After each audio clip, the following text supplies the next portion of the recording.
He came to Spartanburg, where his sister's accused of buying him a ticket for Florida. Police in Florida say he's being investigated for more murders after alluding to the investigators that he's killed as many as 8 people. Several South Carolina colleges and universities, including USC, College of Charleston, and Coastal Carolina, have released their records on crime, and Carolina's family is checking out these numbers online. Alcohol and drugs made up most of the violations for all 3 of those campuses. The University of South Carolina saw higher numbers for motor vehicle thefts, and Coastal Carolina saw an increase in the number of sexual offenses reported. According to the report, the University of South Carolina saw a decrease in the number of alcohol and drug violations. And an apartment complex that has a history of crime is going to be torn down. Spartanburg City Council unanimously voted to demolish and replace Norris Ridge Apartments. We're told the new apartments and townhomes will be built about a mile away on Wofford Street. For the current residents who choose not to live at the future site on Wofford Street, they will be getting vouchers that they can use for other housing options. And that's what's trending on WSPA.com. So let's get a check on the forecast with Storm Team 7 meteorologist Malachi Rogers, who is tracking any chances for rain, because I know we keep talking about how dry things are, Malachi. Absolutely. I mean, and again, we saw some rain on Sunday. Timing not ideal because it, of course, interfered with the last day of fall for Greenville. But that was the first time we'd seen any significant rain in about a month and a half. We have another chance for rain tonight, which is good. We take a look at temperatures that are in the 70s right now in the upstate, 60s in the mountains. And with more cloud cover today, temperatures are running about 5 to 7 degrees cooler than yesterday.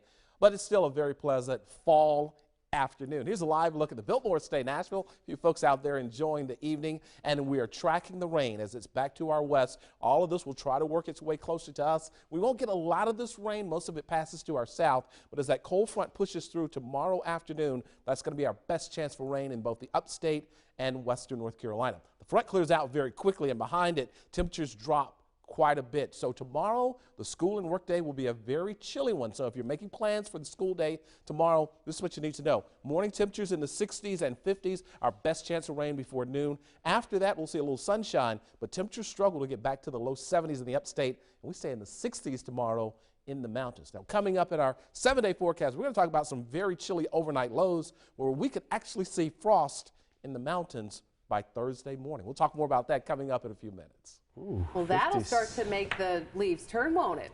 Well, the bear problem is becoming so common in our region that the DNR has opened up some land normally out of range for hunting this season. We want to help you protect your family and your property from these intimidating visitors. So we're bringing in DNR specialist Greg Lucas, who is joining us here at 7 on Main to kind of fill us in on what we can do to handle the bear problem. But let's talk first of all about this hunt. You know, you're expanding the hunt because we are seeing a lot of bears, right? That's right, Amy. We're expanding it to the southern portion of Oconee, Pickens, and Greenville counties, and then also to all of Spartanburg County. And so there'll be still hunting that will be allowed during that 2-week season, and we'll have a quota on bears up to 20 to see what happens this first season.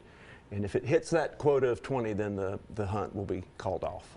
All right, so when it comes to bears, how problematic is it? Like, how often are you guys getting calls saying, hey, we have repeated problems with bears in our area?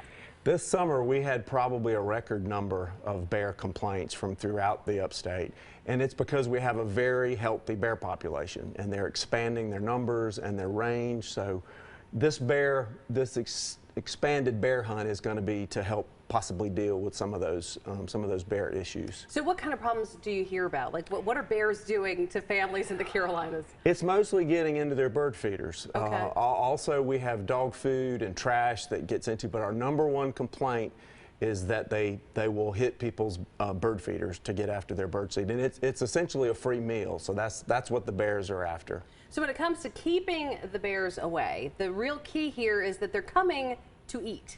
They're finding something at your house that is attractive. So what are the things we need to think about? Bird feeders are a big one?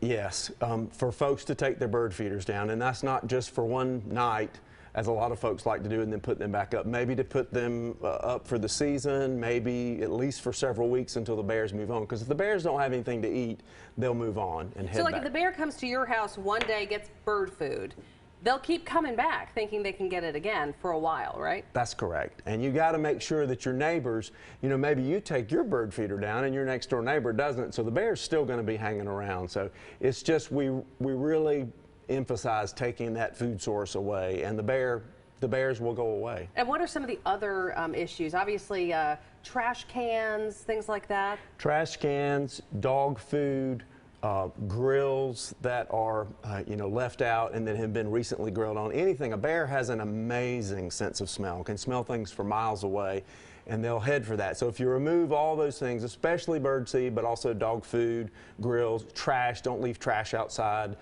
Do you need to secure your garbage can? I mean, like actually like tie it down if you have them in the area? If you do have them in the area, we recommend that you keep them inside somewhere until the trash truck comes, and then you take them out. Because if you leave them out, the bears will find it. They'll find a way in. Correct. And in terms of the other things that bears are going for, some of it is natural. I mean, are we growing the wrong things in our yards that might attract them? Well, a lot of our bear complaints come when we don't have natural foods. Now, bears do very well with acorns, with all types of berries, blueberries, blackberries, but when some of those things, like now the acorns are starting to drop, and so they're starting to find those things, but before their food sources become available, that's when we typically have bears hitting bird feeders. They're going to the human options. Right. If they could just have found fall for Greenville, they would have found plenty of food, right?